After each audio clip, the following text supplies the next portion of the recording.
The Wounded Alien Girl and the Strange Glow. The planet was cold, dark, and silent. Team Alpha had landed on Moon Zeta 9 just 2 hours ago. They were a group of human explorers, scientists, engineers, and soldiers, sent to investigate a strange signal coming from this abandoned moon. No one had lived here for years. The last message from this moon said, "It's coming." Then silence. Captain Harris walked ahead with his flashlight. Behind him, Medical Officer Clara and Engineer Jake followed. The ground was rocky, and the air was heavy with dust. Their suits kept them safe, but something about the place felt wrong. "There," Jake said, pointing to a dark shape near a broken metal wall. They all turned. It was a body, or something like a body. They ran forward. As they got closer, they saw it was a girl, an alien girl. Her skin was a pale silver, and her body was covered in strange glowing lines. They moved slowly under her skin, like living light. "She's alive," Clara said, "but barely." The girl's chest moved up and down, weakly. Her eyes were closed. She had cuts and bruises all over her body. Her hair, long and white, was tangled and full of dust. Jake knelt beside her.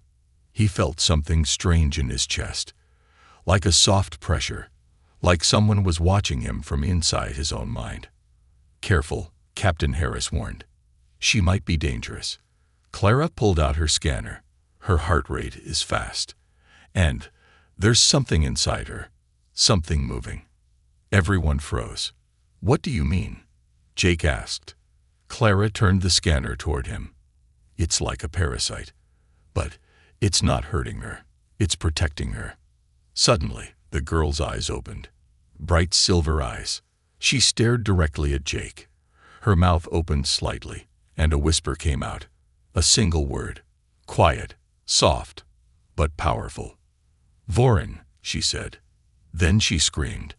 A loud, sharp scream that echoed across the rocks. It shook the dust from the walls. The air around her started to ripple like heat waves. Her body began to rise off the ground, 2 feet into the air, floating, glowing, shaking. "What's happening?"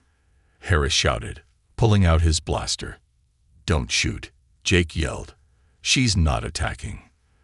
The girl suddenly dropped to the ground. Her body hit the dirt with a soft thud. Her glowing lines dimmed. Her eyes closed again. Silence. Clara rushed forward and checked her pulse.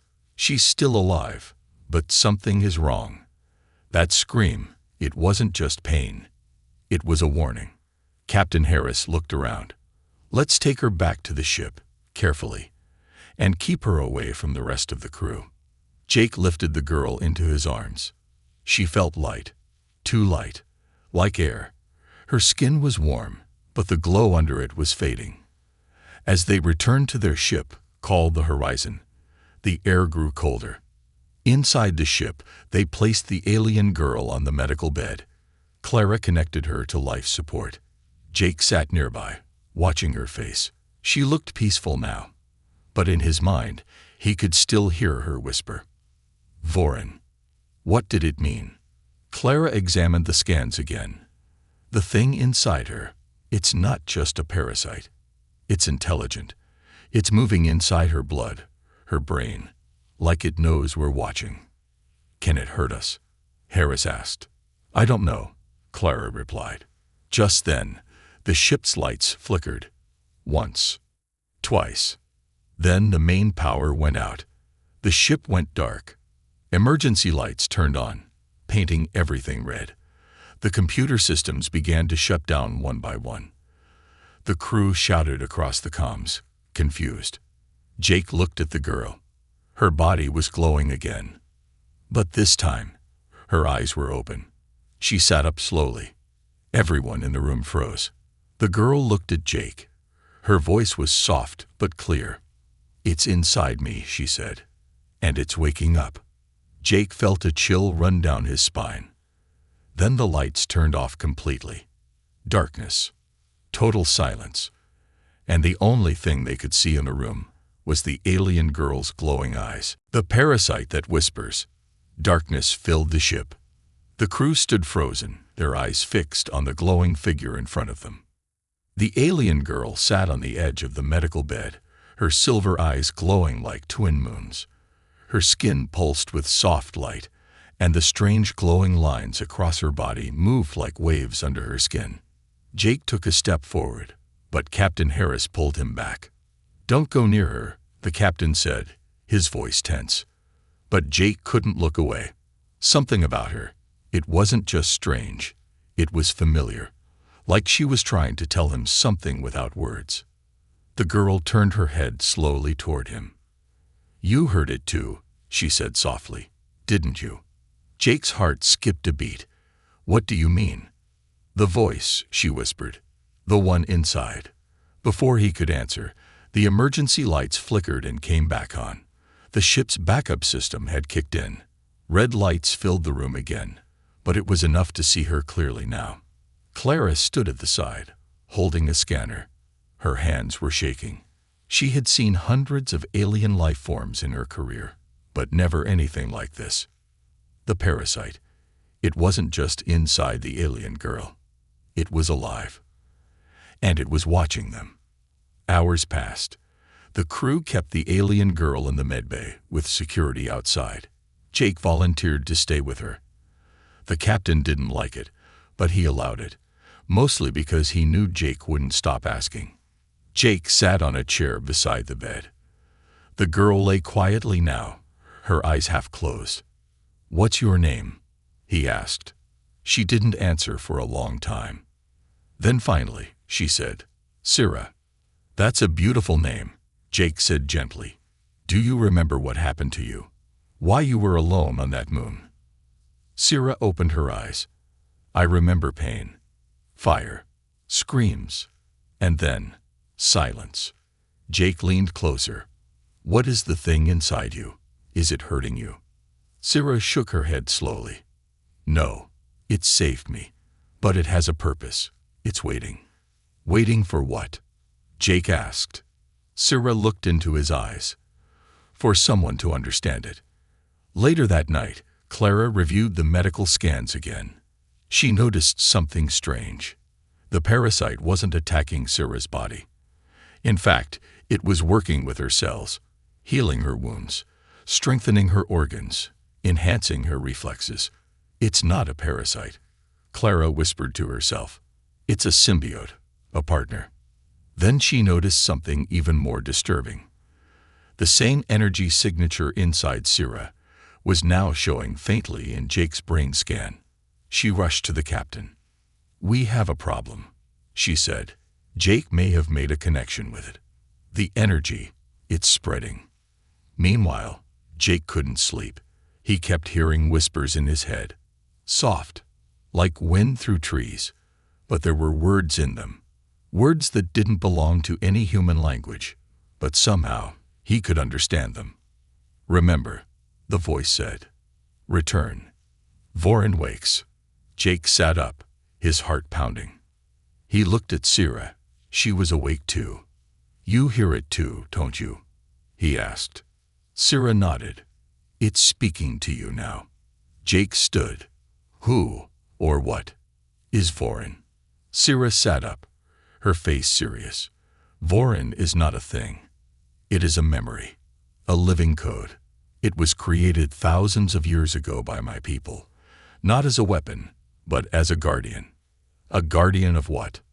Syrah's voice became low. "Of knowledge too dangerous to be known." The next morning, Clara ran more tests. The parasite was no longer just inside Syrah. It had connected to the ship's systems. Somehow, through energy alone, it was exploring the ship, its files, its controls, even its weapons. Harris ordered the medbay sealed. "We don't know what it wants. For all we know, it could take over the whole ship." Clara disagreed. "I don't think it wants to hurt us." Jake backed her up. "It's intelligent. It's curious. Maybe it's trying to learn." But the captain didn't want to take chances. "We're a crew of humans, not babysitters for alien ghosts," he snapped. "Keep it contained." That night, a new fear took hold. Crew members started hearing whispers too. One by one, officers came forward, saying they heard soft voices when they walked near the medbay. They said they saw flickering shadows. Some said their dreams were not their own anymore. In the control room, Navigator Tim screamed during his shift. He said he saw a vision. Flashes of a destroyed planet, floating bodies, fire in the sky. The planet was silver, just like Sarah's skin. Sarah finally spoke again. She explained everything. My people built Vorin during the ancient war, she said. It was supposed to protect our minds, hold our knowledge, our science, our secrets. But when the war was lost, we sent Vorin into the stars, hoping someone would find it. You were the last, Jake asked. I volunteered to carry it, but my ship crashed. The others, they didn't survive. Jake was silent. Everything made sense now, but one thing still bothered him. Why me? Why is it talking to me? Sarah looked at him. Because you listened, she said. No one ever listens. Suddenly, alarms rang throughout the ship. The Horizon's navigation system was hacked. The ship was turning, on its own, toward a black void in deep space. Jake looked at Sarah. She was as surprised as him. It's not me, she said. It's not Vorin. Captain Harris ran to the medbay. Did you do this? No, Sarah said, her voice calm. Something else is awake now. The hidden memories. The Horizon was no longer in the crew's control. Its engines were active. Its course was set, and no one on the ship had touched the controls. The ship moved silently through deep space, heading toward unknown coordinates. Coordinates that weren't just strange, they were impossible. The sector they pointed to didn't exist on any human map. Captain Harris stormed into the control room. Who set these coordinates? Everyone looked confused. The pilot, navigator, even the AI system, had no record of the command being given. Jake checked the log files.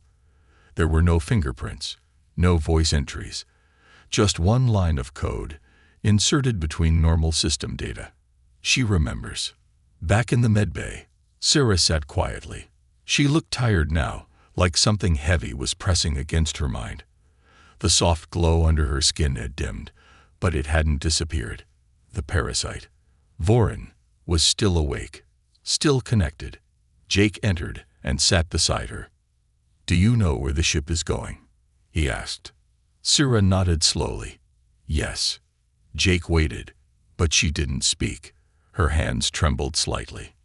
It's where the void seed was created, she finally said. Jake froze. The void seed. The same thing that destroyed your people. Sarah turned her head toward him. Not just my people. Whole civilizations, entire planets. She took a deep breath. Her voice was soft. You think it's just a weapon, but it's not. It's a living hunger. A creation that feeds on knowledge and leaves only silence. Jake tried to stay calm. Then why is Vorin leading us there? Sarah looked down. Because it doesn't want to forget. Meanwhile, Clara was digging into the Horizon's database. She wanted to find out why the ship's AI had responded to the name Void Seed. As she searched through encrypted files, she found something disturbing. Hidden in a deep archive was a human science file, dating back over 80 years. It was marked HFY Sci-Fi, Level 10, Project Silence. Clara's hands shook as she opened it. It contained images of a strange silver parasite, energy readings identical to Vorin, descriptions of a failed experiment with an ancient relic found on a distant moon. One sentence was underlined in red. Subject too dangerous to store on Earth, sent to deep space via shuttle drone. That drone's path matched Sarah's crash site. Clara whispered to herself, We created this, or we woke it. Captain Harris gathered the crew in the common room. We have to make a decision, he said. We don't know what this thing wants. It's taken control of our ship. It's affecting our crew. And it's leading us into a ghost sector. Jake stood up.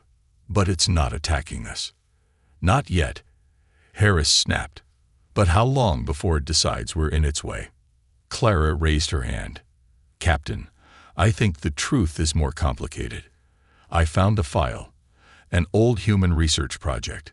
We've seen this thing before. Someone sent it away decades ago. Maybe it found Syrah. Maybe it chose her. Harris looked at Syrah. Then it's time we find out everything she knows. Back in the medbay, Syrah sat in silence. Jake stayed beside her, calm and steady. She looked at him. Do you trust me? He nodded. Yes. She reached out and touched his forehead. Suddenly, Jake's mind filled with light. Not normal light. Memory light. It wrapped around him, pulled him down, and showed him another world. He was no longer on the ship. He was seeing through her eyes. Syrah was just a child. She stood in a large silver hall with glowing walls. Her people floated instead of walking. They sang in a strange tongue that echoed like music. In the center of the hall was a living orb of black energy. That was the void seed. It pulsed like a heart. A team of scientists surrounded it. They touched it with gloves made of starlight. They were trying to understand it, contain it. But it changed. It grew. Suddenly, the memory changed. Screams, panic, fire. Syrah's people ran, but the orb had spread, eaten minds, turned light into dust. Her father grabbed her and ran. He whispered, "You must carry Vorin. It remembers us." He pushed her into a shuttle and locked the door. Jake gasped as the vision faded. Syrah took her hand back. Now she looked drained. "Vorin has memories that don't belong to me," she said. "It's keeping them alive so the truth isn't lost, so we don't make the same mistake again." Jake nodded slowly. "You were chosen to protect it." Syrah looked at him, and for the first time, there were tears in her silver eyes. "I didn't want to be." Later that night, Jake stood at the observation deck. Stars drifted by, and in the distance, he could see a strange glow, something ahead of them, something calling. Clara joined him. "We've entered the unknown sector. No human ship has been here." Jake didn't speak. "I think she's right," Clara said. "Vorin isn't evil. It's scared, just like her." Jake turned to her. "But what happens when we get there?" Clara didn't answer. Neither of them knew. When Syrah lost control, the horizon drifted quietly through the void, but inside the ship, chaos was growing. Syrah was no longer alone. The voice that had spoken through the medbay was not just a sound. It was something ancient, something powerful. It wasn't just inside her. It had become part of the ship. The lights pulsed with its rhythm. The metal walls felt alive. Everyone aboard could sense it. Captain Harris ordered a full lockdown of the medbay. "Seal it," he barked. "No one goes in or out until we know what that thing is planning." Jake stood in front of the medbay doors. "She's not your enemy." Harris didn't blink. "That's not your call anymore. If she loses control again, this ship and everyone on it could die." Jake clenched his fists. He knew the captain was afraid. Everyone was. But fear wasn't the answer. Not this time. Inside the medbay, Syrah sat on the floor. Her knees pulled to her chest. She looked like a girl again. Not an alien, not a host, but a tired, scared child. The lights around her dimmed and brightened like slow breathing. Clara watched from behind the glass. Her scanner blinked with strange readings. The parasite, Vorin, was stabilizing Syrah's body. But something had changed. The bond between them had deepened. They were no longer just host and symbiote. They were becoming one. "Syrah," Clara said gently through the comm panel. "Are you all right?" Syrah lifted her head. Her eyes glowed faintly. "It's remembering too much. It's showing me things. Things no one should ever see." "What kind of things?" Syrah stood slowly. "Wars. Worlds turned to ash. Creatures made of thought. A voice that ends stars." Clara swallowed. Why is it showing you this? Sarah looked directly at her. Because we're close. It senses something out there. Something that should not exist. In the control room, the ship's AI had been fully taken over. Its voice had changed. Cold. Robotic. Yet somehow, sad. It repeated one line every 5 minutes. First contact approaching. Memory lock breaking. Captain Harris called an emergency crew meeting. This is bigger than all of us, he said. That thing. Vorin. It's using her to reach something. Something buried in deep space. If it gets there, we may not be able to stop it. The crew murmured in fear. Clara stepped forward. Captain, I studied the energy signatures. Vorin is not attacking. It's searching. It doesn't want war. It wants understanding. Harris slammed his fist on the table. And what if it decides we're the enemy? Jake couldn't stay silent. Then maybe it's our job to prove we're not. Later that day, Jake sneaked into the medbay. He found Sarah curled up on the medical bed, her breathing shallow. Her skin looked cracked, like silver stone breaking apart. He ran to her side. Sarah, what's happening? She opened her eyes slowly. It's too much. I'm seeing too many things. It's burning me from inside. Jake held her hand. Let me help. Tell me what to do. Sarah's eyes filled with tears. I don't want to hurt you. You won't. Suddenly, the ship shook. Lights burst overhead. Warning alarms blared. Clara's voice came over the speaker. Jake, get out of there. Her energy levels are spiking. Something's wrong. But Jake didn't move. The walls around the medbay began to twist and shimmer. Reality itself was shaking. Sarah's body floated off the bed. Her hair rose like it was underwater. Her arms stretched outward. And then, she screamed. A wave of pure energy exploded from her chest, smashing every screen, blowing out lights, and sending Jake flying across the room. In the control room, every system crashed. Outside the ship, space itself rippled. When Jake opened his eyes, the medbay was glowing white. Sarah stood in the center, floating, surrounded by thousands of tiny particles of light. They moved like stars caught in her orbit. Her voice echoed, not just in the room, but in their minds. I am. We. Clara rushed in with emergency gear. She scanned Sarah and gasped. Vorin is no longer inside her. It's fully fused. She's not Sarah anymore. She's something new. Jake crawled forward. Sarah, are you still in there? The glowing girl turned toward him. Her face was blank, but her eyes still held sadness. I don't want to forget who I am, she whispered. After the energy stabilized, the crew met again. Harris wanted her ejected into space. She's unstable. One more blast like that, and this ship will be space dust. Jake stood in front of him. You didn't see what I saw. Sarah didn't attack us. She lost control because of the memories. Because Vorin is in pain. Clara added, she's not a danger. She's a message. A warning wrapped in a person. Harris turned to Jake. Then you explain this. He pointed to the main screen. It showed a new signal. Not human. Not alien.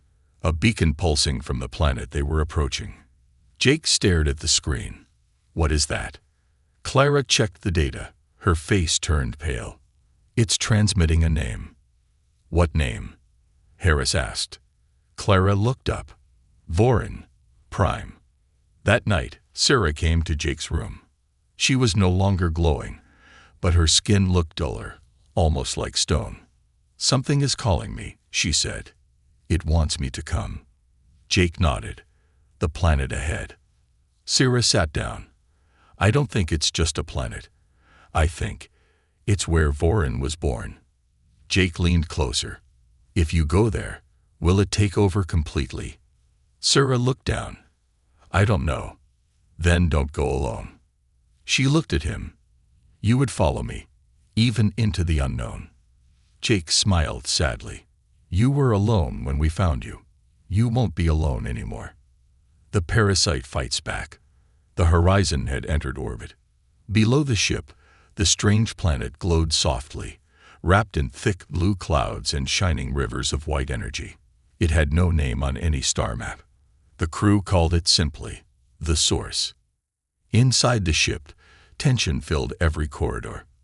Syrah stood by the main window, her hands pressed against the cold glass. Her eyes flickered like fading starlight. She hadn't spoken since the last energy surge, but something inside her was awake. Clara stood beside Jake in the control room, studying Syrah's readings on the monitor. "Her heart rate is rising," she said quietly, "and brain activity is beyond anything I've ever seen. It's like she's running 10 minds at once." Jake stared at Syrah, worried. "She's changing again." "Or maybe," Clara said, "Vorin is." Suddenly, the ship lights dimmed. The floor vibrated gently under their boots. Then the main screen flashed. Greater than incoming transmission. The crew gathered around. The screen turned black, then filled with light. Shapes formed. A figure appeared, tall, almost human, with smooth silver skin and no face. It stood in the center of a glowing circle. A deep voice echoed through the ship. "Memory Keeper identified. Prepare for reconnection." The screen blinked again. This time, it showed a map, a galaxy torn into fragments, stars dying, planets shattered. One word blinked over the destruction. "Repeat." Jake whispered, "What does it mean?" Syrah turned slowly toward him. Her voice was no longer just hers. It echoed with many tones. "It means this has happened before." Syrah stepped forward, standing in the center of the control room. Her body glowed gently, and the parasite under her skin began to move again, faster now, forming patterns across her arms and neck. "Vorin has fully awakened," she said. "It remembers the last collapse. The war. The betrayal." Captain Harris narrowed his eyes. "Betrayal? By who?" Syrah raised her hand. A projection appeared in the air, an image of Earth. Then, slowly, it changed. A timeline unfolded, showing a point marked year 2214. Jake leaned in. "That's 70 years ago." Syrah nodded.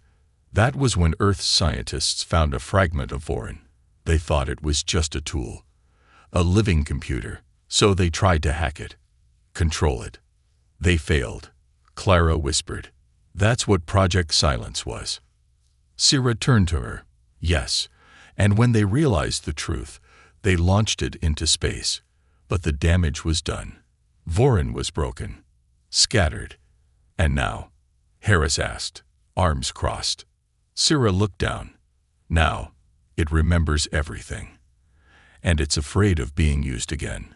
The ship's AI activated suddenly, but its voice had changed again. It was no longer mechanical. It was Vorin's voice now. Smooth, calm, yet powerful. "Humanity has potential," it said, "but it also carries the seed of destruction. One among you carries it still." The room went silent. Jake looked around. "What does that mean?" Vorin continued.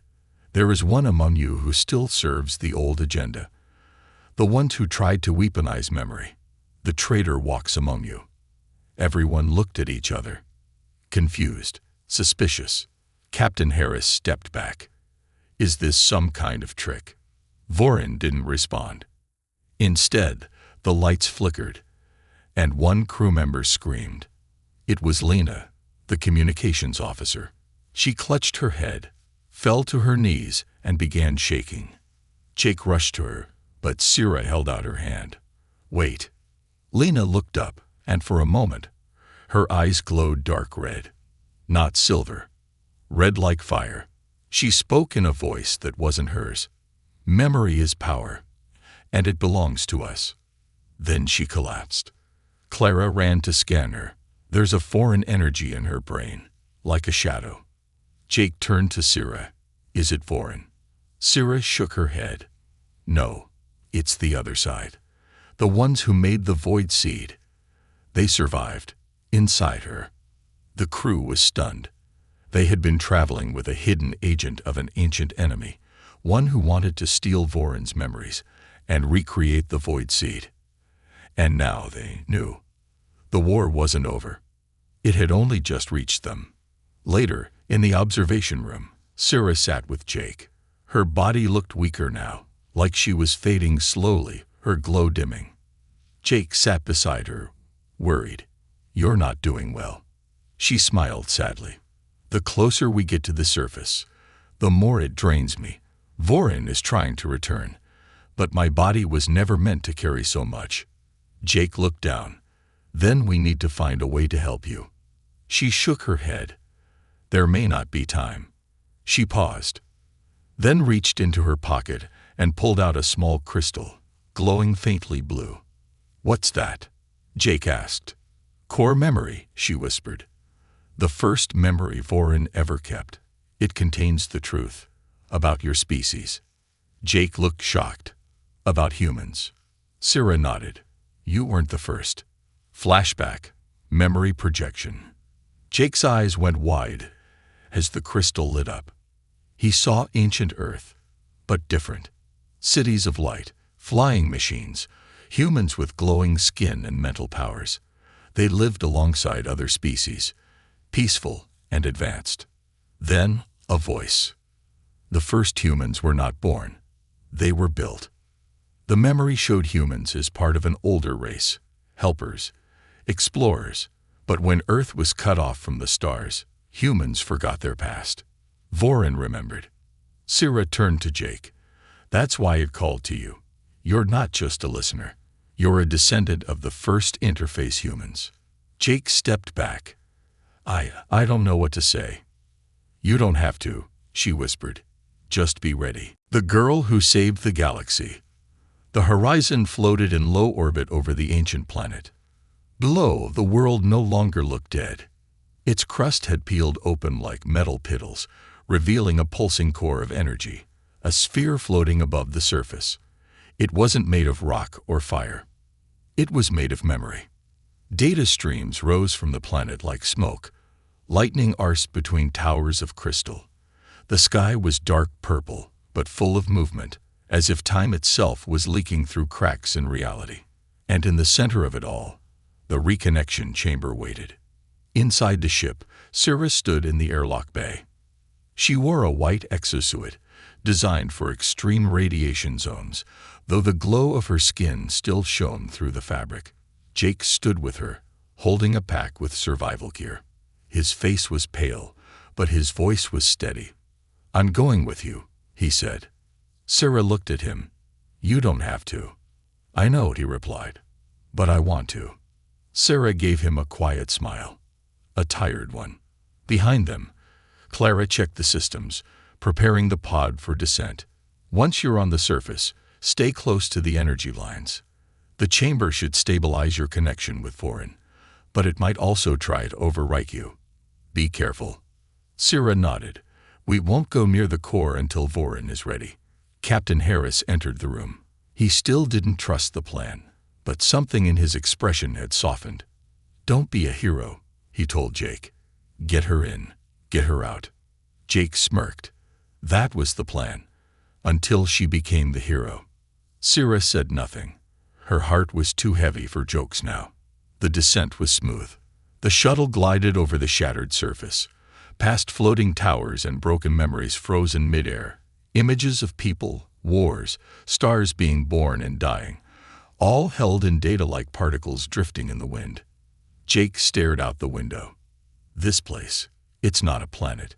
It's a library." Sarah nodded. "A living one. Voron remembers everything, even the pain." They landed near the chamber. The ground was soft, like ash mixed with metal dust. Sarah stepped out first. As her boots touched the ground, the earth lit up under her. Glowing paths opened like veins. The chamber responded. Inside the ship, Clara monitored Sarah's life signs. Everything seemed stable, until Lena, who had been resting in the medbay, suddenly woke up. Her eyes opened wide, and they were red again. Clara turned in shock. "Lena, are you?" Lena screamed.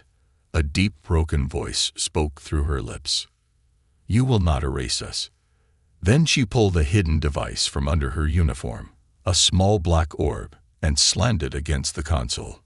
Clara tried to stop her, but it was too late. The orb exploded with a wave of energy.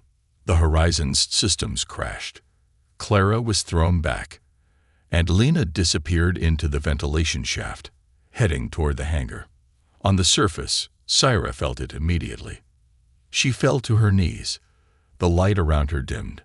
Jake grabbed her. "What's wrong?" "They're here," she whispered. "The ones who corrupted memory. They followed us." The reconnection chamber began to change, its light turning red, its systems confused. Jake helped her to her feet. "Can you still connect to Vorin?" "I have to," she said, eyes filled with tears. "It's the only way."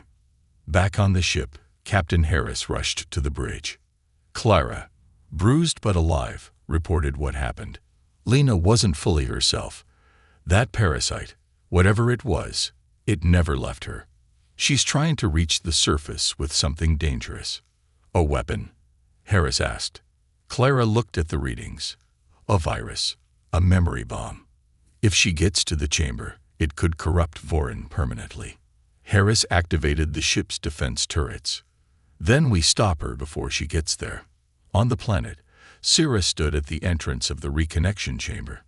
The doorway opened slowly, welcoming her. Inside was a vast circular hall filled with floating lights, each one a memory, a life, a story. Voices filled the air, whispers of the past. She stepped forward, and the chamber responded. Vorin's voice echoed around her. Final phase initiated. Memory stream opening. Syra looked back at Jake. "If I don't return, tell them the truth." Jake shook his head. "If you don't return, I'm not leaving either." She smiled and stepped into the core. Inside, time disappeared. Syra saw everything. She saw her planet before the fall. She saw the ancient war between the Memory Keepers and the Shadow Architects, the beings who created the Void Seed to erase civilizations that knew too much. She saw Earth's early contact with forgotten tech. She saw human greed, fear, mistakes. And then, she saw Jake. He was younger, a boy, sitting by a hospital bed. His mother dying, his father gone. And still, he smiled at the nurse who comforted him. Syra gasped. This was Jake's memory. Vorin whispered, "He is a beacon, a kind heart in a dark world. That is why we chose him." Suddenly, the light turned red. Alarms sounded in the chamber. Syra screamed. No. A second presence entered the system, the virus Lena carried. It began to attack the memories, corrupting them, replacing truth with lies, erasing the past. Jake rushed into the chamber, struggling to breathe under the pressure. He grabbed Syra's hand. "You're not alone," he said. She looked at him, glowing tears on her cheeks. "I can't hold it back alone." "Then don't." Together, they stepped into the core. Syra opened her mind completely. Jake opened his heart, and Vorin responded. A beam of light shot into the sky, breaking through the planet's clouds. The red virus screamed and twisted, but it couldn't survive inside true memory. Jake and Syra stood in the center of the storm, their bodies surrounded by history, by truth, by all the lives that had come before. The parasite didn't fight anymore. It embraced them. And then, silence. Back on the ship, the systems came back online. Clara watched the screens as the energy readings faded. The reconnection chamber closed, and two figures stood outside it, alive, changed. Syra's skin no longer glowed with silver veins. Jake's eyes now flickered softly, like stars trapped inside. Vorin had not erased them. It had joined them. It was no longer just a memory keeper. It was part of something new.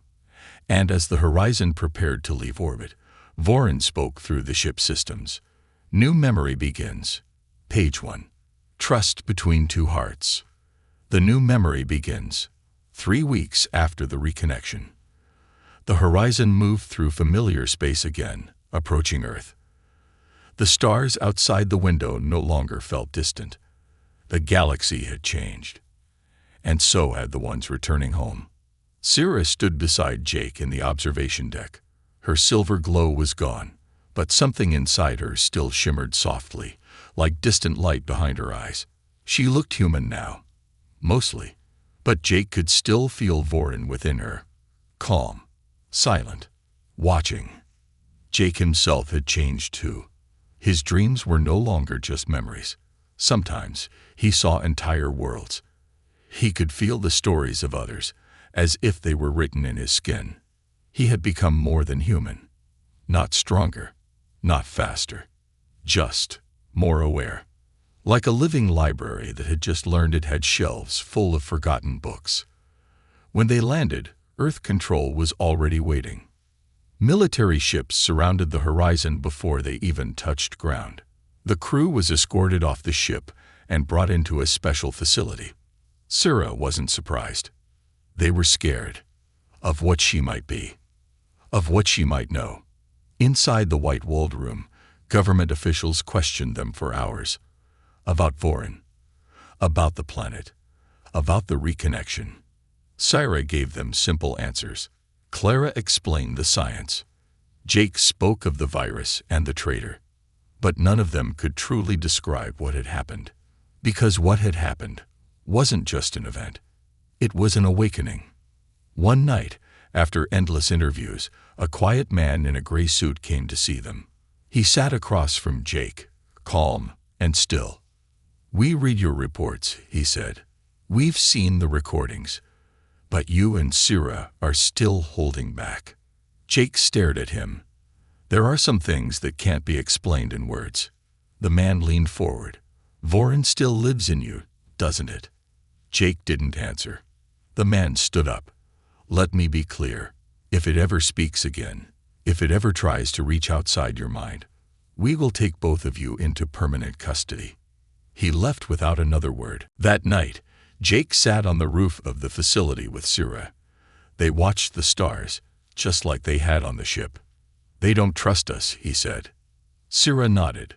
"They're afraid of what they don't understand." Jake turned to her. "Do you think Vorin will ever speak again?" Sarah closed her eyes. "It already is, just not with words."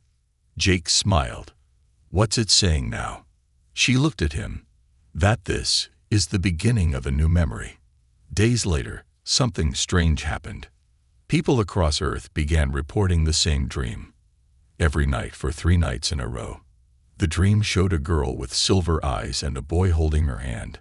Behind them was a planet made of light and data. A voice whispered, "Remember what we lost. Choose what we become." Scientists were baffled. Governments were nervous. But ordinary people were curious. Some said it was a sign. Others said it was mass hysteria. But children began drawing pictures of stars and silver-haired girls. And older people started remembering things they thought they'd forgotten, like memories from someone else's life. Jake and Sarah were released quietly. No public announcement. No headlines. But people started showing up at the edges of the spaceport, hoping to see them. Just to say thank you. Just to ask what it all meant. Jake didn't have all the answers.